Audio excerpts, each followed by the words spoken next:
Alex Anzalone has some beef. We'll tell you with who.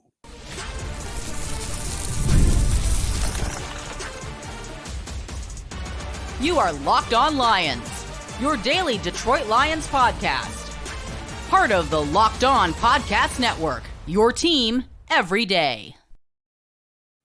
And it's a brand new week, everybody. A Locked On Lions right here on the Locked On Podcast Network, your team every day on a Monday, June 3rd and a Tuesday, June 4th. Matt Derry with you. Thanks for joining us. Thanks for making us your first listen and checking us out wherever you get your podcast. Thank you for watching and subscribing to our Locked On Lions YouTube channel. Please hit that subscribe button. Check us out on the video side.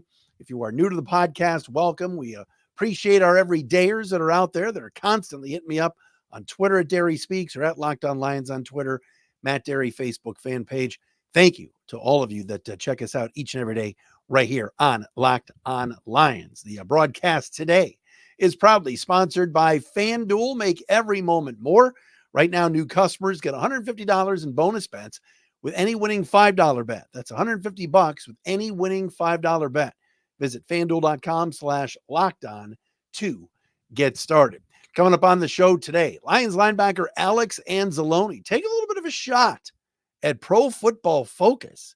And I think he's right. And for those of you that watch and listen every day, I am a giant PFF slappy. I'm a PFF subscriber. We have PFF people on the show all the time talking about the Lions and the NFL. But I think Alex has a point with their linebacker ratings, which are kind of trash. We will get into that coming up momentarily on the show. Amon-Ra St. Brown was the highest paid wide receiver in the NFL for like 2 minutes.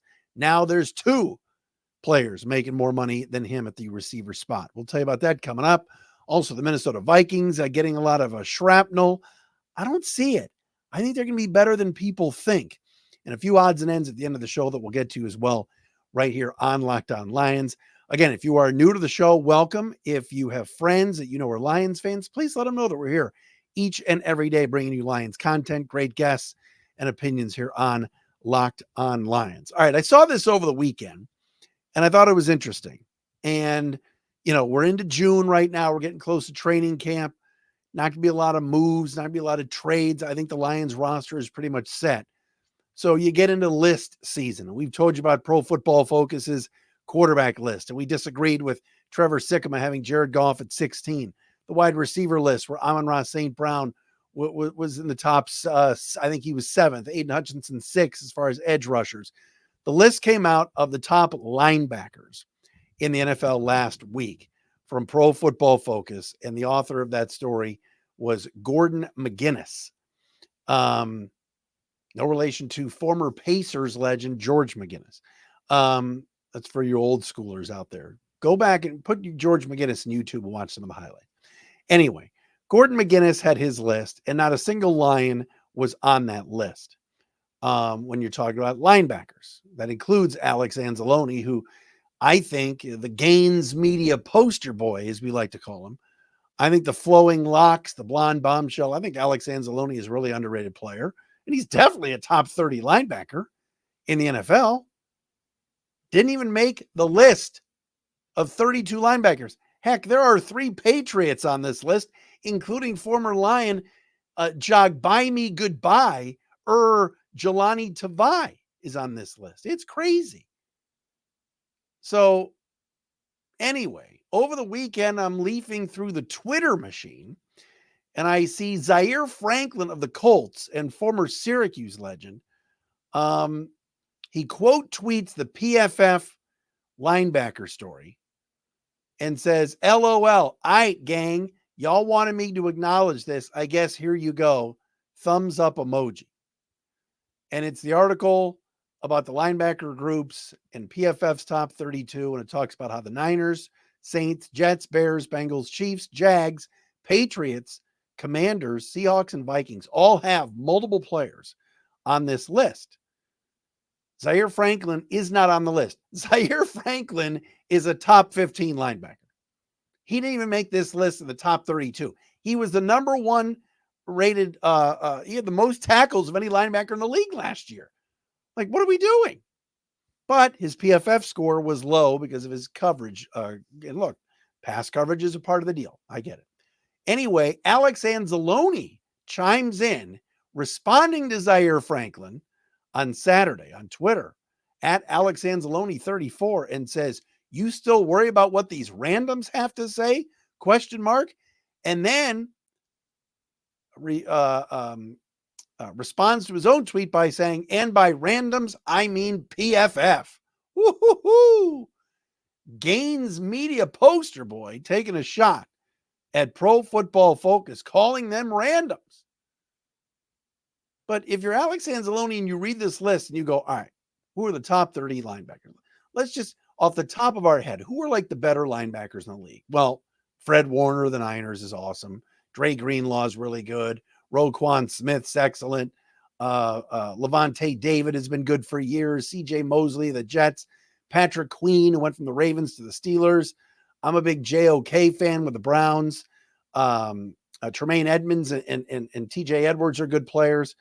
So on this list, Warner is 1, Roquan Smith is 2, Demario Davis of the Saints 3, Matt Milano 4, CJ Mosley 5, Levante David 6, Patrick Queen 7, JOK 8, TJ Edwards 9, Bobby Okereke or Karake, I think he changed the pronunciation. Giants is 10. Then you got Edmonds, Quincy Williams, Jermaine Pratt, Nick Bolton, Drew Tranquil, I don't think is that good.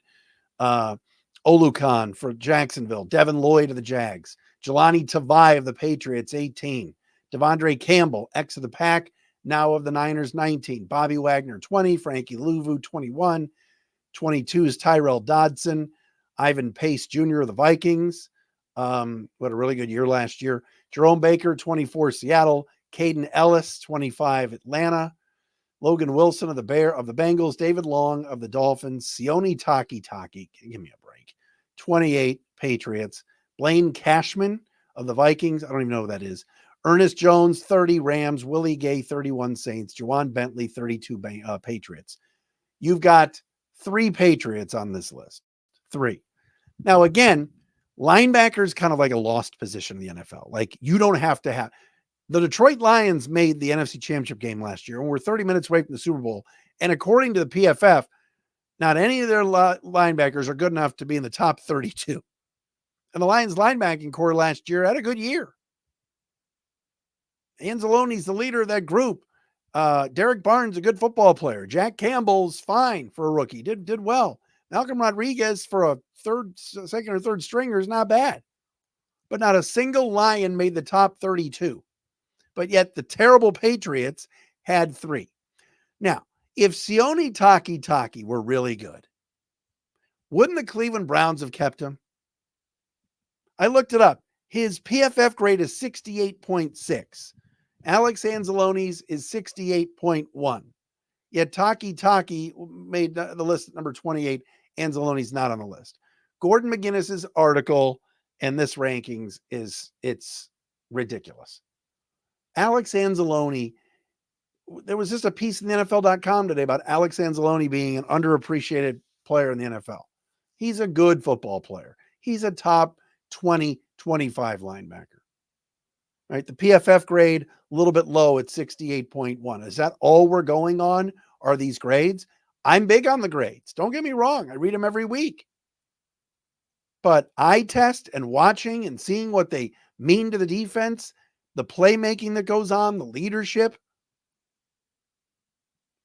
Zaire Franklin and Alex Anzalone are both really good players. Who would you rather have?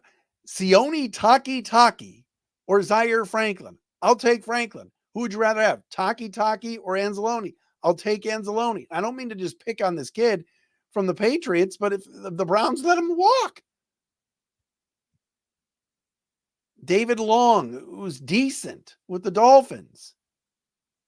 They said he had a 29.8 PFF coverage grade, but hey, his 92.6 run defense grade was the best. David Long is not as good as Alex Anzalone. He's not. So Alex calls them a name, calls them randoms, and I think he's got a legitimate beef here, Stoney. Not being in the top 32. Zaire Franklin was number 1 in the NFL in tackles for linebackers last year. The guy is a really good middle linebacker for the Colts, runs sidelines to sidelines. Maybe he's not the greatest in coverage, but keeping a player like that off the list entirely makes that list look pretty lame. So I wanted to chime in on that today. I thought that was kind of wrong. We all view Anzalone. Look, no one after 1 year was more down on Anzalone than me. The last 2 years, he's become a really, really important piece to this defense and a really good football player. And not be at least in the top 20 is outrageous. All right, coming up next, it is over for Amon-Ra St. Brown as his reign as the highest paid NFL wide receiver. It lasted like a minute.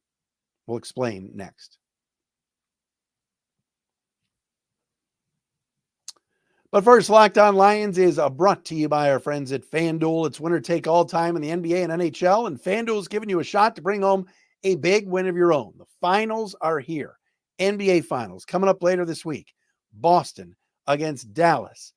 Stanley Cup Finals are set. A Canadian team is there, baby. Edmonton, Kenny Holland. Well, Matt, Kenny, I love that man. Kenny Holland and the Edmonton Oilers taking on the Florida Panthers. You want to put some money down on this entire shebang? You can do so at FanDuel. Right now, new customers get $150 in bonus bets with any winning $5 bet.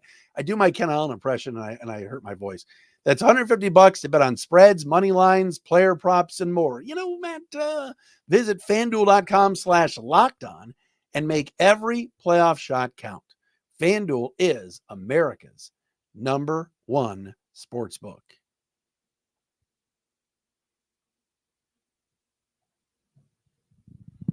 All right, welcome back, Locked On Lions for a Monday. I've got to take a sip of water because you do your Ken Holland impression, former Red Wing GM, and you hurt your voice doing that. I know there's a lot of Wings fans that hated Ken Holland at the end. They blamed Ken Holland for why the Wings haven't been in the playoffs in years. There was no nicer guy as far as like front office people in sports that I ever interviewed and interacted with than Ken Holland. He could not have been cooler to us, especially when I was at 105.1. We didn't have the Wings rights on our. That guy would come on anytime we wanted. Totally cool dude. Bad GM at the end, yes, but whatever. He's taking the Edmonton Oilers to the finals. That's pretty cool. All right, back to the Lions. So Amon-Ra St. Brown, if you recall, right around draft time. Was it the night before the draft or the night after the draft was over? Or maybe it was right before. Amon-Ra St. Brown signed the highest paid contract for a receiver in NFL history when he got an extension with the Lions for 4 years and $120, $1 million. Like it was like right around 4 years, 120. And Amon-Ra was getting paid $30.002 million. All right. Well deserved for St. Brown, for what he's done for this franchise, for how important he is for this offense, for how reliable he is, explosive, and everything. A couple days later, A.J. Brown of the Eagles signs his new deal, 3 years, $96 million, and is paid $32 million, becoming the highest paid receiver, passing Amon-Ra. Well, today, it's become official. The Minnesota Vikings have given Justin Jefferson a brand spanking new 4-year, $140 million deal, making him the highest paid non-quarterback in NFL history. $35 million a year for the Pro Bowl and All-Pro wide receiver to stick and stay in Minnesota. Justin Jefferson, a brand new 4-year, $140 million deal. Props to the Vikings for getting this done. And I say that because there were a lot of Lions fans, probably me included, that were hoping, oh, look, let's let this drag out. Let's see if the Vikings go cheap and don't pay their top player. Then he holds out, doesn't go to OTAs. He had skipped OTAs before this. Maybe he misses mini camp, training camp. It's good. I mean, the Lions and the Vikings play twice a year. But Minnesota, to their credit, stepped up to the plate today and gave him this contract.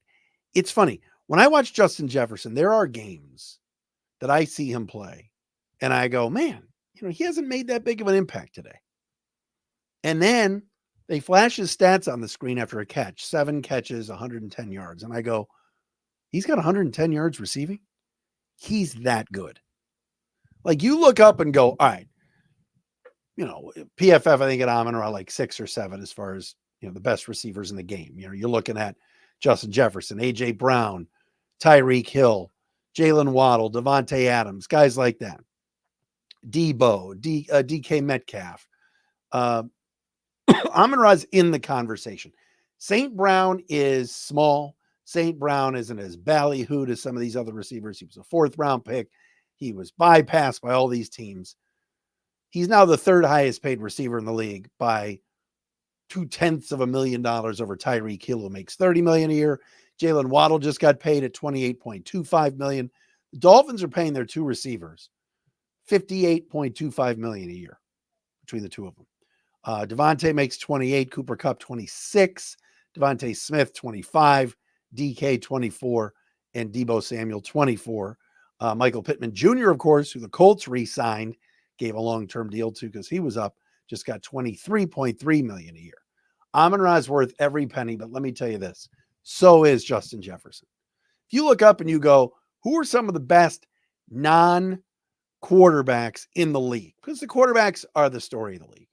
When you talk about the NFL, for years it was Tom Brady and the NFL. Now it's Patrick Mahomes and the NFL.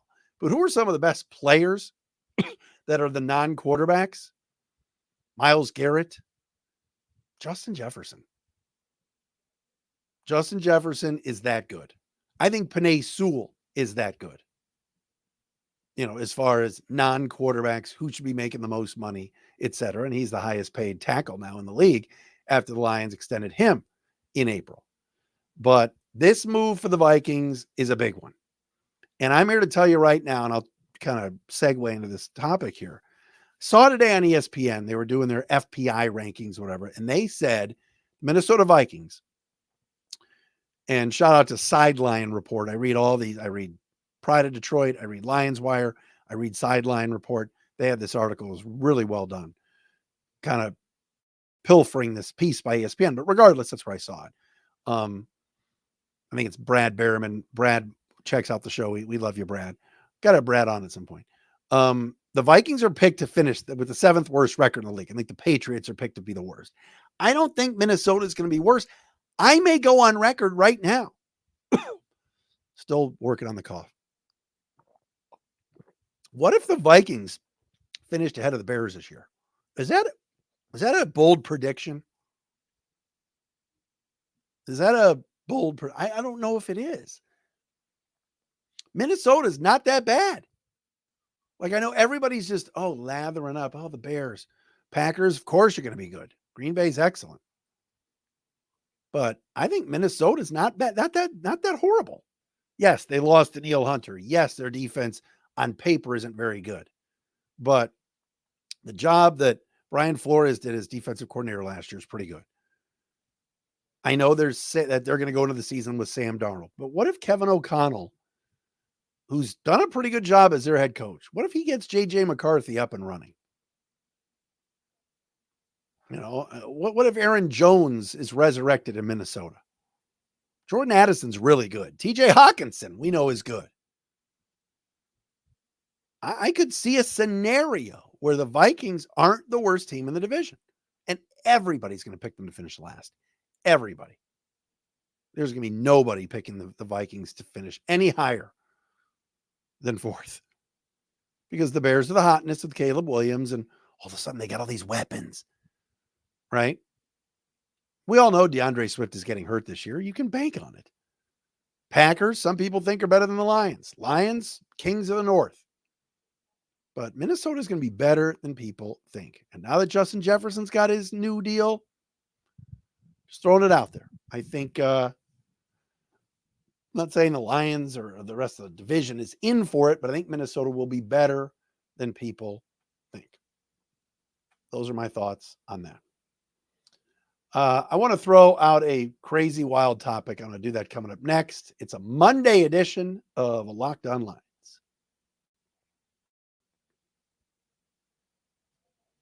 Folks, if you're looking for tickets to something, namely the NBA Finals, you can get them with the Gametime app. Gametime makes getting NBA Finals tickets even faster and easier. Prices on the Gametime app actually go down the closer it gets to tip off with killer last minute deals, all in prices, views from your seat, and their lowest price guarantee. Game Time takes the guesswork out of buying NBA tickets.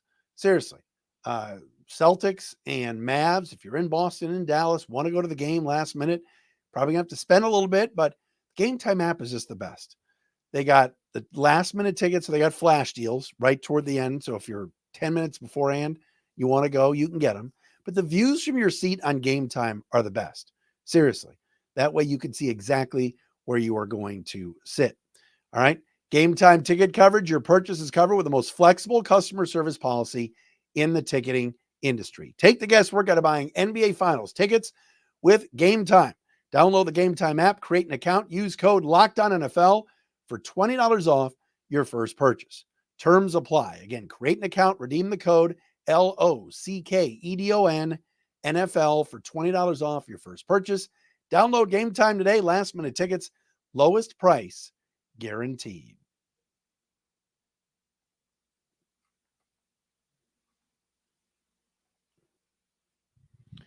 What is the equivalent? I'm going to ask a question. What is the equivalent here on Locked On Lions on a Monday? Welcome back.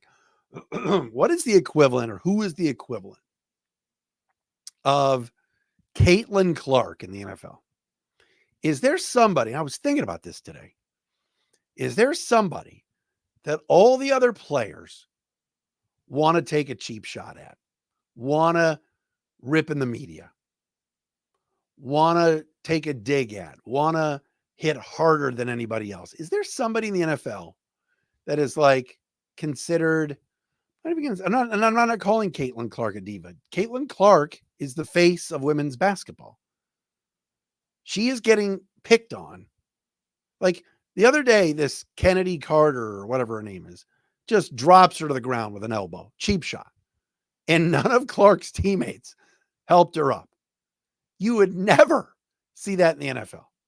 And I'm not saying this is a man-woman thing. There's nothing to do with that.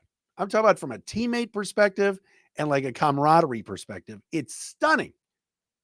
Like now you see why the Indiana Fever have the worst record in the league and why they had the number one pick to get Caitlin Clark, because they're not a team. Their best player gets knocked down and no one picks her up. No one goes over and shoves the girl that shoved her down. But I was thinking about it today. Is there sort of a villain? Not that Clark is a villain. I think Clark is a villain to the other players because they've been in this league so long and she's getting all the headlines. And I think they're jealous. But is there somebody in the NFL that other players are jealous of, that they don't like, that they want to take a shot at? I think going into this season, it'll be interesting to watch what other teams do to Caleb Williams. Caleb Williams paints his nails. Caleb Williams cried in the stands and on the sidelines last year. He got the number one pick. Caleb Williams the other night was at some bar with Rome Odunze and a few other Bears, and they were shouting, Green Bay sucks, and laughing. And our own Unlocked on Packers, the legendary Peter Bukowski, of course, he tweeted about it, saying, how come the Packers never say the Bears suck? Well, come on, Pete. Right? We know why. But like, will Caleb Williams be somebody that other teams target and go after? You know, Tom Brady always was the spotlight guy. Mahomes, you wonder if Travis Kelce, because of his relationship and situationship and love affair with, the number one pop star in all of music. You wonder if Taylor Swift, you wonder if players want to go after Travis now because of that. See, I don't think there's any equivalent. I think guys respect Kelce's game and know that he's been one of the top tight ends in the league. And yeah, the Taylor Swift stuff is what it is, but like, I don't think anybody's going after him because of that. I didn't see that at all last year. It's a weird correlation, me bringing up WNBA and NFL, but it's getting so much run around, media and social media. We're in kind of a slow period right now. NBA Finals is on a break. People are watching the WNBA. I'm checking out when Caitlin Clark's on TV. I watch. And I called WNBA. I called shot games for years on the radio, and I was always a proponent of the women's game. Deanna Nolan plays for the Shock, is a good friend of mine. See her all the time. Was a great player. I think the women's game is healthy. It's fun to watch. It's skilled. But is there an NFL or football equivalent to Caitlin? Because she's just getting tattooed by other teams' players. They're constantly hitting her and elbowing her, or knocking her down, or ripping on her in the media. Oh, she's a one-trick pony. All she can do is shoot threes. You've seen her pass. Have you seen her dribble? She's got to be exhausted. She just played a college season and made it to the NCAA finals like a couple of months ago. But I don't think there's an equivalent to her in the NFL. And I saw Pat McAfee today. Come on, Pat. Jeez. All right, that'll do it for a Monday edition of Locked On Lions right here on the Locked On Podcast Network. We are here all week. We are back again tomorrow, working on a few special guests for this week. We will get into some of that this week as well. Thanks for making us your first listen, checking us out wherever you get your podcast. Please subscribe and watch us on our Locked On Lions YouTube channel. And don't forget, Locked On Detroit Sports, the postcasts with Jake Riepma. Subscribe and check those out as well right here on the Locked On Podcast Network.